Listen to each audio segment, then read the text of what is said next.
Hello, everyone. I'm Christoph Laputka, and this is Leviathan Presents. It's a segment where we highlight one audio fiction creator, have a conversation, and then play a full episode of their show right here in our feed. I hope you'll enjoy today's guest, and without further ado, let's get into the interview. This is Leviathan Presents. Welcome to another episode of Leviathan Presents, and I am here with Maximilian Clark of Superhuman Public Radio. Max, great to have you here. It's wonderful to be here. Thank you, Christoph. No, it is great to be here. I've been looking forward to this all month. Well, Max and I met at the New Jersey Web Fest, and I got to learn a little bit about Superhuman Public Radio, which is a fantastic new audio drama podcast that I didn't know about beforehand, and I have become obsessed with because the premise and the execution is so great.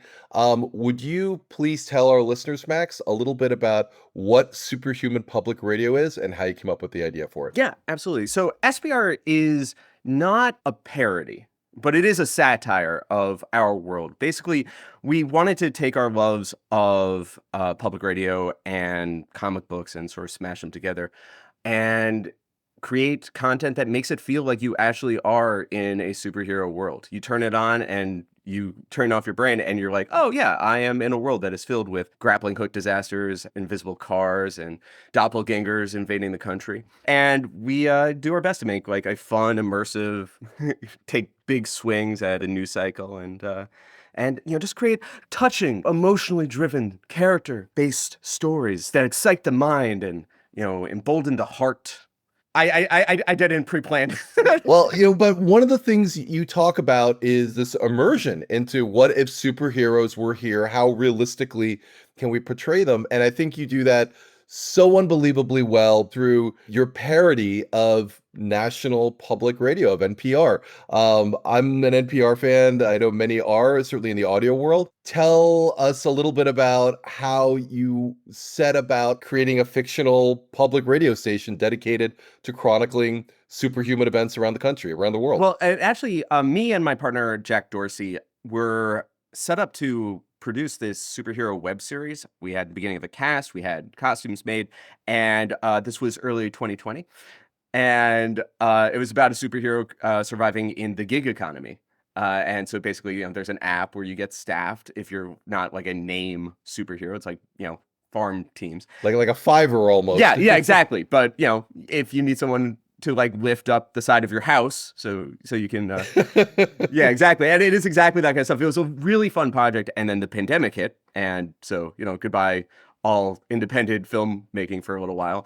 And we were just in the habit of talking every week, and Jack had this story that was like a joke that he wrote into a project of his of SPR. It was just like a little background joke, something you wouldn't even notice. And we got to talking and we fleshed it out, and it became first our pandemic project to keep all of our actor friends busy. And we just built it out. We started with the news, and I think These American Supers was our first swing, which is This American Life.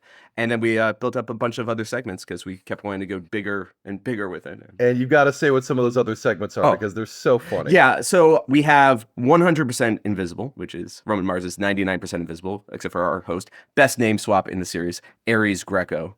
Because, Roman Mars is a superhero name to begin with. Totally. This season we have Sequential, which is a take on Serial. We have the Utility Belt, which is basically our version of Card Talk, except for instead of two brothers, it's a old retired henchman and a boy genius. And they help, with your supercar and things like that. That's a lot of fun because, like, if you've ever listened to Card Talk, they spend 80% of their time just laughing at their own jokes.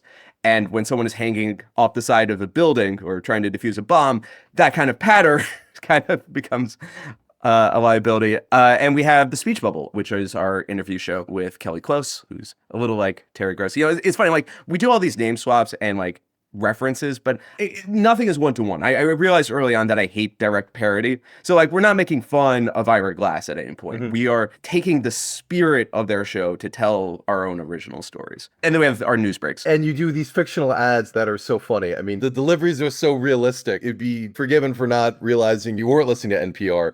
When you look at the news and you see all the craziness going on in the world, what elements are you instinctively drawn to make fun of or poke holes in or, put a superhero slant on them?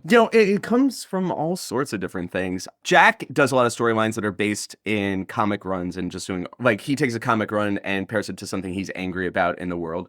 This season, we have a segment that's based off of kind of Starbucks. Remember last year where all the Starbucks were unionizing? Yeah, sure. And the CEO is just like, hey, we love our employees, but unfortunately this branch has to close because it's in a bad neighborhood. And also don't try that again. And so this season we have the same thing happening with one of the henchmen apps called Lackey, Laky, and they're trying to unionize. And so their boss is trying to stop it through money and liquefying some people. And we have a segment where we're just like boots on the ground, like following the vote. And basically just like, I don't know, we just constantly find things that we're angry about and we want to talk about. But when you mask it under all the superhero stuff, it's easier to have these conversations and it's easier to go big with the more political points we're taking. And also sometimes, I don't know, I'm just like looking at a cool tree and I'm like, I'm going to do a segment about a tree. There's all sorts of stuff. It's great. We got to bring in some more writers this year and get more perspectives. It's been really fantastic. You are, art imitating life. Have you written some things that then you've seen like become true in the news that like have gone the other way? Like, oh, geez. Yeah, kind of. I mean, like, it happens. It happens more often than people think. History is cyclical. People talk about dystopian, like they talk about like, oh, 1984 is coming true. How prescient. And it's like, you have to remember, these people are writing about the present, right? Like the things they're mad about now, it's just, then it comes up again. Right. We wrote season 1 in 2020, and so there's a lot of stuff about immigration. Our first news story is our version of Superman gets deported because he's never naturalized as a U.S. citizen. And, I don't know. I feel like, yeah, there's some bad things that happen in season 2 that might happen still, but we're hoping against it. To avoid spoilers, I don't want to get into too much. But yeah, there's a lot of give and take with what's really happening. Well, you made an interesting point about spoilers. Talking about SPR, which is now on its second season, when people listen to it, should they expect that they are standalone episodes or are there common narrative themes that come up from show to show? This season is a lot more serialized. The news segments always build on each other. So it's always best to listen to SPR front to back. But the segments, like when we're doing These American Supers or 100% Invisible, it's 50-50. A lot of them are standalones, but everything is made better if you have the knowledge of the lore. Like the more lore you accumulate, the smarter our show seems. Yeah, we have so many facts. Actually, you can see behind me this map. I have a map of the United States on my wall that has little Post-it stickers for every one of our news stories, just so we can remember what happened there, what heroes have there. Yeah, that's great. For folks listening on audio, I've got a camera into Max's living room right now, and there is exactly that. There's a map, and it looks like you've organized where the stories would be. It also looks like where the way a serial killer might kind of map out which way they would go. So I think that's really cool to see that behind you. I'm a little scared, but a serial killer? That's ridiculous. I don't even eat cereal. Now, one of the segments you were talking about before is Thought Bubble. Speech Bubble, yeah. Which is, an obvious reference to the comic book world. What were your comic influences in SPR? Did you read comics a lot growing up? What were your favorites?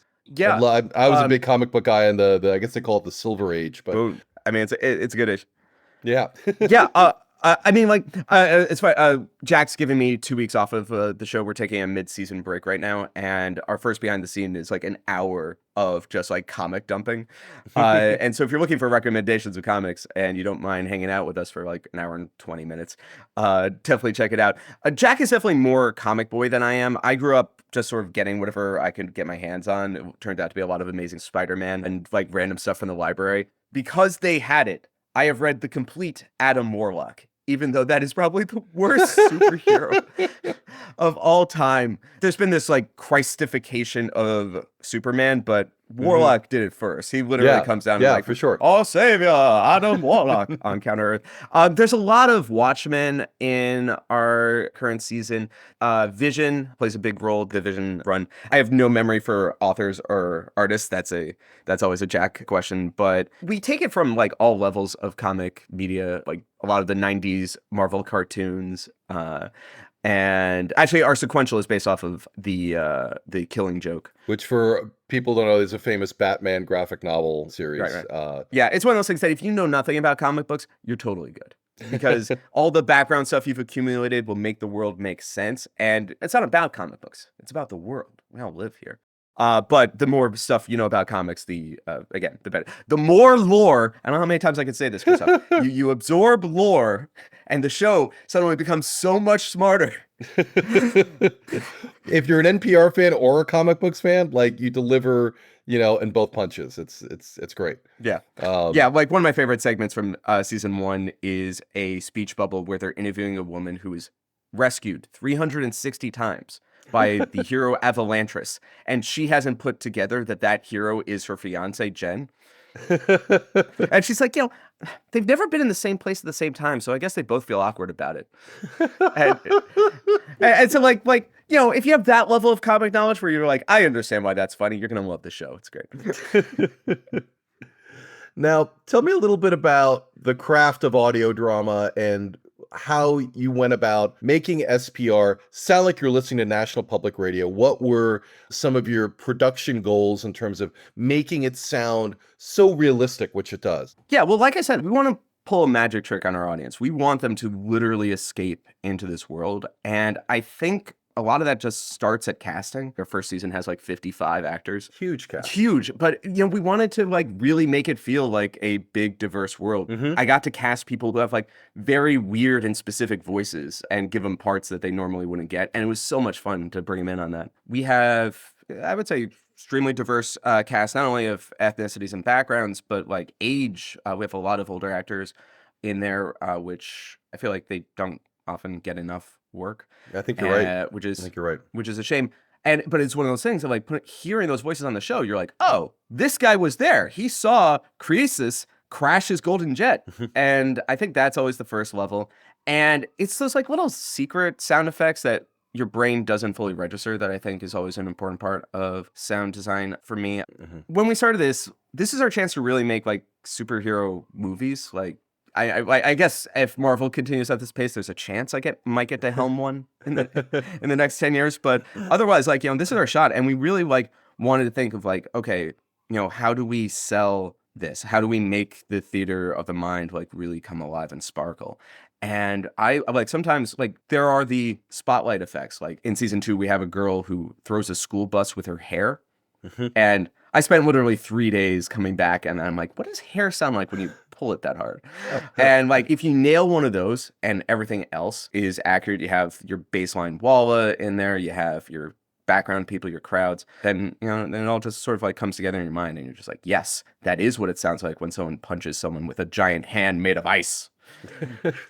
Well, it's not just, you do some of the fantastical effects so well, but like the mundane ones, like the news jingles, you do those so well. Yes. This is a Jack find. Jack has a couple of composer friends that he brought into season 1, and I have worked with them, and they are wonderful, and I know their names. I know their names so well that, if you're hearing clicking in the background of my recording, it is only because I want to take the appropriate amount of time to remember Rock Lee and Stephen Munoz. I believe it's Munoz. We should have the little Enya over his last name. Our main theme was Rock Lee, who did just an amazing job. And our utility belt theme and our speech bubble theme were Stephen Munoz. And those were fun because we blended, like our utility belt theme is Batman played on a banjo. Basically. It's like a major key Batman. And Speech Bubble has like the Incredibles kind of horns in there. So everything kind of reminds you of something. But in that like, oh, you look like someone I know kind of way, right? It's not, you're not wearing a costume. You just kind of look like the guy. Right? Sometimes you just get lucky. Like I just found our sequential theme, which really sounds like the serial theme, but just like not quite. Just a notch off, right?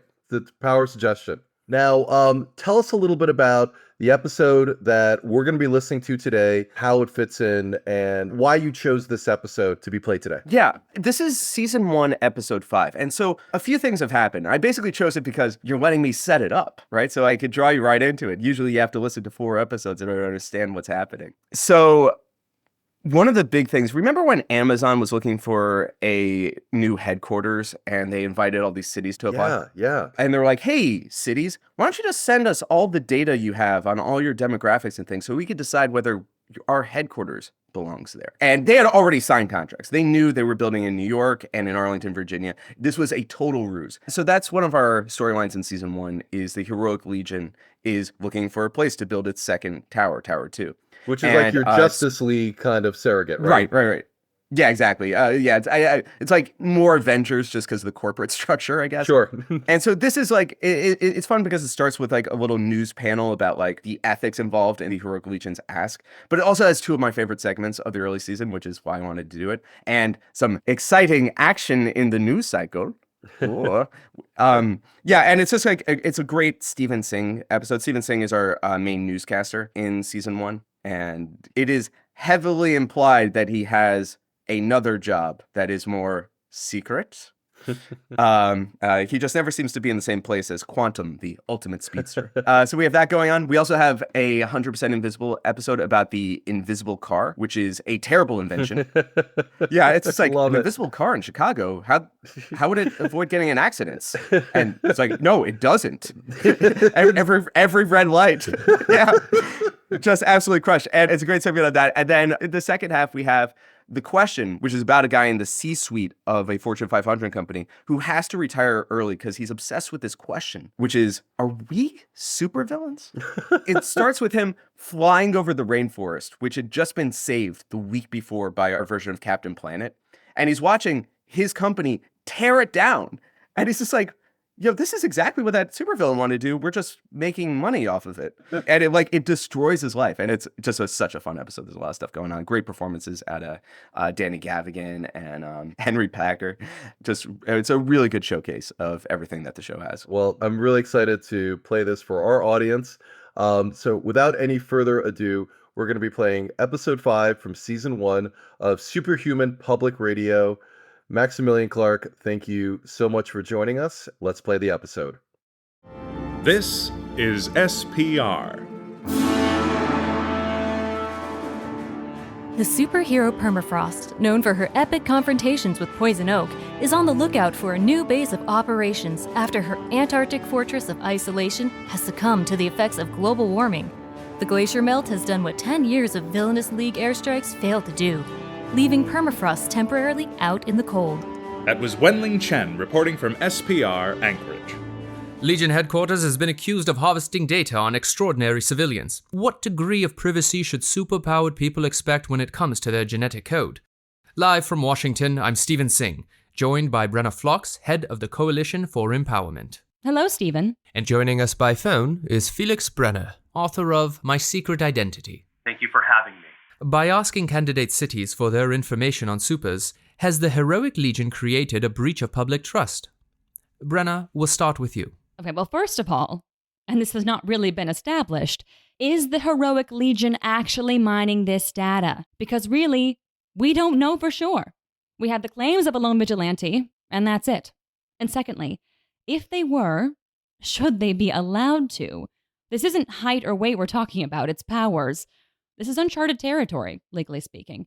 Now, what we do know for sure is that they've requested raw statistical data about supers from cities that have applied to host Tower 2. And until we have established whether the Heroic Legion collected more information than that, I don't see the point in speculating. If I could just jump in here, the fact that they've been asking cities for this information is a matter of record. It was part of the application process. Whether they have been keeping this information is beside the point. The question is, for the everyday empowered person, what right do they have to opt out of this? This data is collected anonymously. The Legion has put the development of local talent high on its priority list. So how can it decide what city would be the best fit without knowing the scope of their potential pool? It'd be one thing if they were collecting personal data, but this is just census material, the base genetic data that can be found on any birth record. Even so, who consents to this? Back in the 1940s, it was suggested to have a super registry, and it was rejected. This collection of data make those of us who remember our history very nervous. Not to mention, Quantum himself has suggested there may have been some mismanagement. Is that true, Stephen? He has made inquiries, and I believe is planning on making a public address later this week. The Ultimate Speedster's findings have been described as fairly serious. It does seem that there are discrepancies. He tells us that the Legion is collecting more than basic census data, And if that is the case, then an important question isn't whether, but why. So Exactly the concern. In fact, if you look at the data... I'm sorry, I'm just getting breaking news from our press office, and we'll have to cut our segment short. Brenna and Felix, thanks for joining us today. That was Stephen Singh in Washington. It's 75 degrees here in Paradise City. Coming up next is 100% Invisible. This is 100% Invisible. I'm Aries Greco. The 1950s was an age of American innovation. In those 10 years, 3 million patents were issued for products and mechanisms that would change the American landscape. During the Golden Age, world powers wanted technology that would keep pace with an emerging generation of superheroes and villains. To foster this generation of inventors, the United States government instituted a new grant program vested with almost $500 million, the U.S. Brainpower Allotment, or the USBPA. Author Felicia Castry has written a book about how one man wasted 10% of that money. The story begins in 1951, when Chicago trusted its safety to one hero.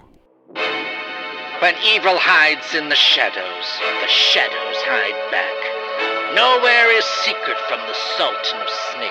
The Invisible Man, he is the Wisp. The Wisp was a surprisingly effective crime fighter, considering he really only had one trick. He could turn invisible. This is Felicia Castry. But as the city continued expanding, he ran into a problem. How do you get around? Lester Fielding. Now, that's a name everyone in R&D would like to forget. Bradley Evans is a research manager for Lockheed Martin. He's a legend in the industry the same way the Chupacabra is a legend. The boogeyman of disaster. Something you tell your kids when they start inventing impractical gadgets. I suppose you want to talk about the Casper. Lester Fielding was running a small gadget store on the west side of Chicago when the grant program started. And in a day that would change history, the Wisp came into his store asking what he knew about invisibility. As it happened, Lester knew a lot. With the Wisp's name recognition, they were able to secure $3 million to create a prototype. So Lester takes about 3 months in his workshop, and then he unveils the Casper, a completely functional, invisible car. Outfitted with an electric engine, it was totally silent. The Wisp could park outside a mafia hangout, and no one would ever know. But an invisible car in Chicago? How would people avoid hitting it? Well, the short answer is they didn't. Virtually every red light was an invitation for a collision. His first week in the city, he managed to be in 57 traffic accidents. So Lester looked at this problem and gave it a solution. Stronger bumpers. But the accidents kept happening, and it was worse when it was parked. Inevitably, someone would try to take the space, and it wasn't long before the mafia associated the sounds of scraping metal and confused cursing with their foe. So what happened to it? They lost it. They lost it. They lost it. After a couple of weeks, the Wisp was admitted to the hospital with severe whiplash, so he told Lester to recover the Casper.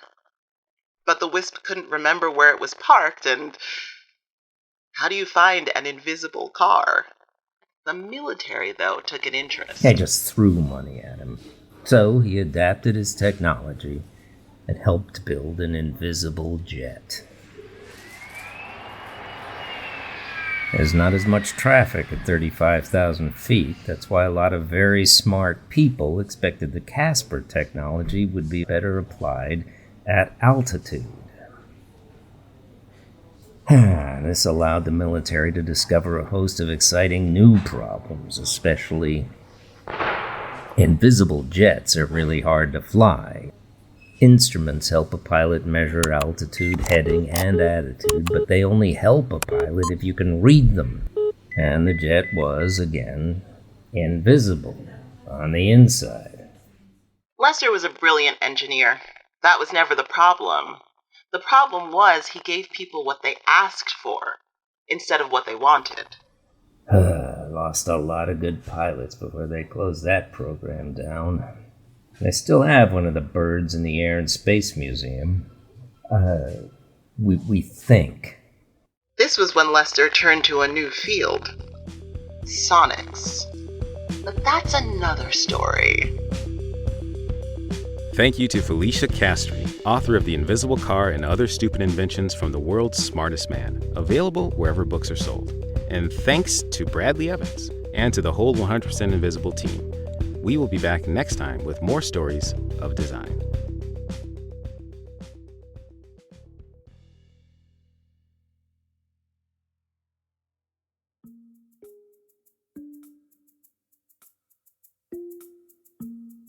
Support for SPR comes from Dollar Shoe Club. If you're a speedster, we feel your pain. There's nothing more annoying than having to buy a new pair of shoes after you wear the rubber down on yours to nubs. That's why we founded Dollar Shoe Club. For just $1 a day, we'll send you a box of 30 pairs of running shoes sourced from defunct shoe companies around the world. Why go for quality when you can have quantity? Dollar Shoe Club, 30 pairs for $30. Shoes may not be matching size, brand, or foot. All purchases are final. Dollar Shoe Club.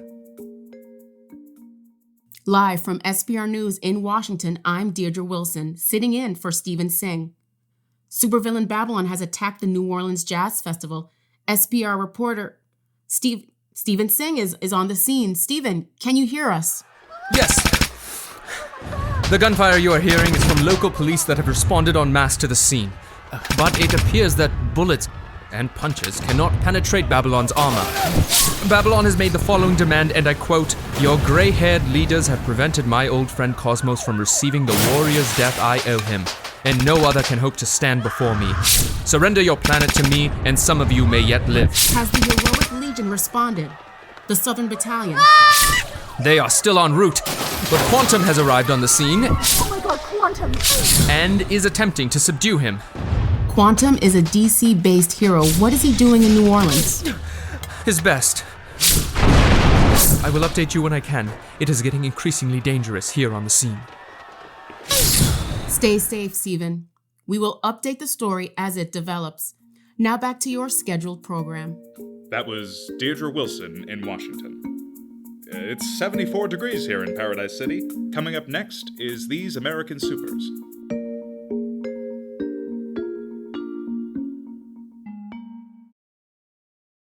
From QSPZ Baltimore, it's These American Supers. I'm Ethan Schwartz.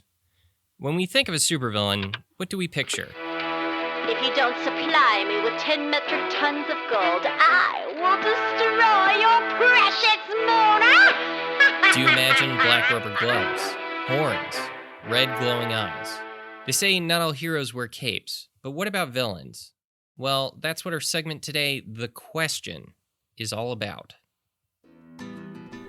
1987. The Green Thumb had just stopped Dr. Riot from destroying the Amazon rainforest. 2 months later, we were there doing pretty much the same thing. And that's when I first asked the question. Carter is retired now, but over 3 decades, he worked his way up to become VP of one of the largest multinational corporations on Earth, Eco Enterprises. We had been in negotiations with the locals for just over 2 years to give us access to develop the area, which in those days meant clear-cutting our way across, selling off the lumber, and setting up mining operations. It was a win-win. A couple weeks later, a bunch of the execs got a helicopter tour of the area, mostly an excuse to take a vacation to Brazil, drink caipiranhas, and hang out on the beach. So we're in the copter tour over the heart of the jungle, and then we get to the site. And it was just brown. This long, dead plain. For miles. The only thing moving were the fellers driving up and down, tearing into old growth trees and loading up trucks. And one of my colleagues leans over and says, "Thank God for the Green Thumb." And then the question came to me, and I couldn't get this thought out of my head. Are we supervillains? After that moment, Carter decided to cut his trip short. The question was haunting him. I didn't think any person at the company wanted to hold the world hostage or blow up Liechtenstein or anything like that, but thinking about some of the things the company as a whole would do, the incidentals, we'd call them, taken together, it started to feel like the company itself had this secret evil agenda, and we were just its henchmen carrying it out. Carter does not have any special powers per se, but he does have a gift for negotiating. In his time with the company, he was responsible for some $15 billion in asset acquisitions, or, according to him, Acquisitions means a lot of things. Sometimes it's a startup, sometimes it's patents, or a company we flagged as a competitor for a market. A lot of times it was resources. There's only so much tantalum, for instance, and most of it's in Rwanda and the Congo. Not super business-friendly places, but when most smart devices need it to work, the company that has the supply chain is going to be the one to meet the demand. So they'd send me in to lay the groundwork. I'd talk to actual warlords and be working out deals. And of course we couldn't sell them weapons because of treaties, but we could build a factory that made weapons. And it was all very legal, still is. how is it that you can talk to us about this? Didn't you sign an NDA? This is all public information. You call their PR team and they'll tell you about it. People just forget. At this point, I think they probably could blow up Liechtenstein and the stock would level out after a few days. Remember the pipeline explosion in Anwar? Killed 65 people and destroyed the whole region's ecosystem. Let's see Dr. Riot do that. 3 weeks of bad press and nothing. But the question came up again and again. That must have taken a toll on you. Every time I spent money on anything, I felt dirty. Like it was blood money, you know? But then you kept going back to work. Well, I had a family, and, well, it's kind of hard to find a successful corporation that isn't at least a little evil. When the feeling was really bad, I started to talk to people about it. I had to be careful. I asked old college friends, colleagues, the ones working for investment banks and Fortune 500 companies, and it started to seem like they were asking the same thing. Eventually, it was almost like we were forming our own little support group. It's not something you want to discuss openly. Yeah, one of my friends punched me in the mouth when I asked him about it. He said, "Great, now I'm going to be thinking about that for the rest of my life." But, most people just had this big exhale, like they'd been holding it in for so long, they were finally getting to let it out. So once a month or so, a bunch of us would get together and have these sessions where we would basically just ask ourselves, is this okay? I mean, we tell each other it's legal, and if we were really doing something wrong, wouldn't someone try to stop us? Like, wouldn't we get a visit from the Legion? And that's how we would rationalize it. If we were working for the villains, where were the heroes? A lot of our companies were sponsors of the Heroic Legion. We hosted their softball league, before they lost their insurance for it. But it didn't feel like we were innocent. It just felt like we hadn't been caught. Then, in the winter of 2012, things changed. The world is still recovering from Ecnaton the Lich, and all we can think is how can we profit from this? That's when the Heroic Legion raided Onet Industries. Onet Industries was an investment firm that was run by Victor Ellis. In 2012, the Heroic Legion discovered that Victor Ellis was also known as the Puppeteer, one of Goatman's main adversaries. No one got away clean. Onet had business with everyone. I guess that's why the Puppeteer was always going on about his strings connecting the world. I had done deals with them. We were co-sponsors for the NYC Marathon back before 720. The point is, they were everywhere. And I think for those of us asking the question, it was just weird to see what an actual supervillain does. And the thing is, it was a lot like what we were doing. 6 board members were sent to jail, 2 others were frozen into a glacier when Ellis was escaping. My friend, he was a junior partner. A great job, great life. And then one day later, he is suddenly a real-life henchman. He was devastated. He didn't go to jail, 6 months probation, but That was it for him. No one wanted to mess with the Legion, and he was marked. It's like he had bad guy stamped on his resume. This was the friend who had punched Carter in the mouth. It was then that I think a lot of us decided that maybe it wasn't worth taking the chance. A lot of people at my level retired around then. Some of us changed careers. Do you think that maybe Eco Enterprises had some dark secrets of their own? No more than I did. I still don't think anyone there is a puppeteer-style bad guy. They all mostly just want to do what's good for the corporation. I just decided I had done enough, saved enough that I didn't need to be doing it anymore. So now I get to spend time with my kids, who are starting to have kids of their own. I'm volunteering at a youth shelter on weekends. Does it help? I get to bed early enough, but right before I drift off, I can almost feel the question hovering over me, and it feels like I'm only a free man now because I was just a little more lucky than good.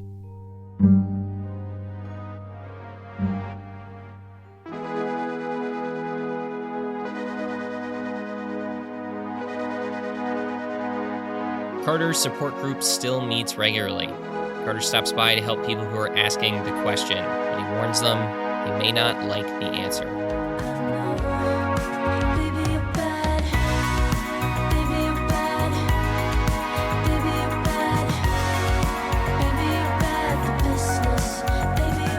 If you believe that you are working for a supervillain, their Heroic Legion has a tip line you can call toll-free at any time. You can find it on a link on the SPR homepage.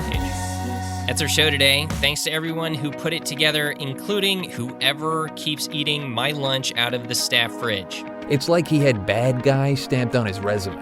We'll be back soon with more of these American supers.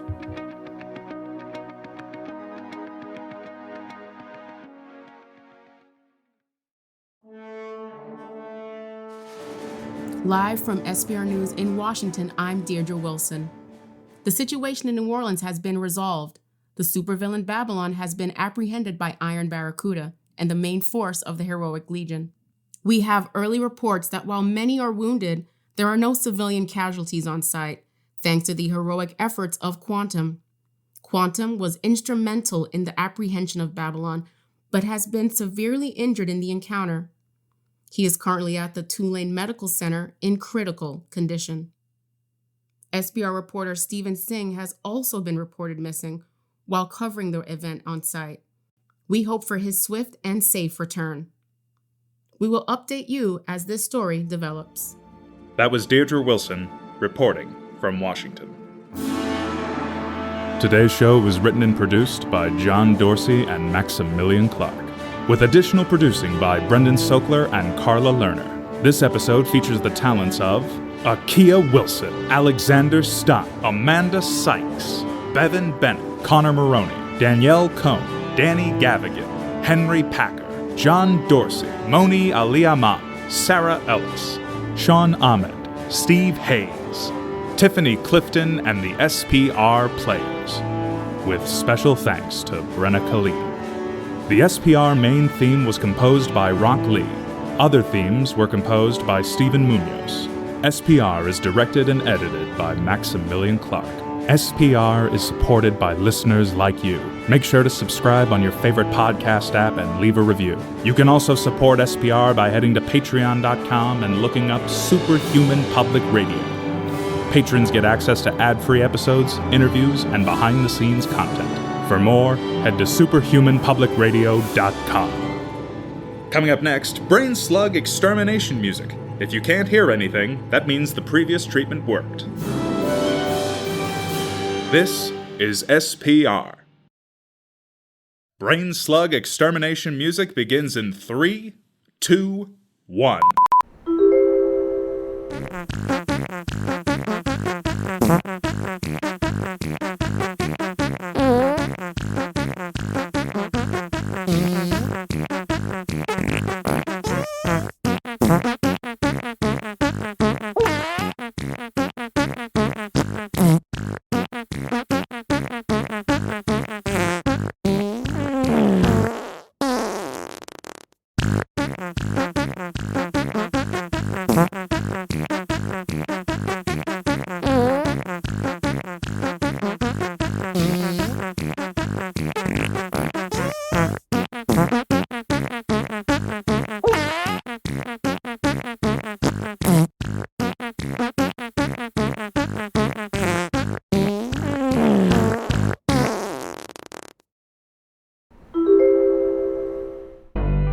the Fable and Folly Network.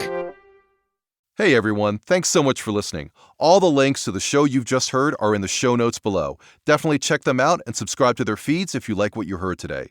I hope you enjoyed this episode of Leviathan Presents, and maybe you've discovered a new show that you'd like to binge. We're looking forward to bringing you some more amazing audio dramas to discover and letting you meet some of the phenomenally talented creators that are driving this renaissance in audio fiction today. Stay subscribed to this feed for more installments of Leviathan Presents, as well as all the full episodes of the Leviathan Chronicles, the Rapscallion Agency, the Invenios Expedition, and all the other spin-offs we have planned. This is Christoph, signing off for now. Thanks again for listening, and I'll be talking to you all real soon. Bye now.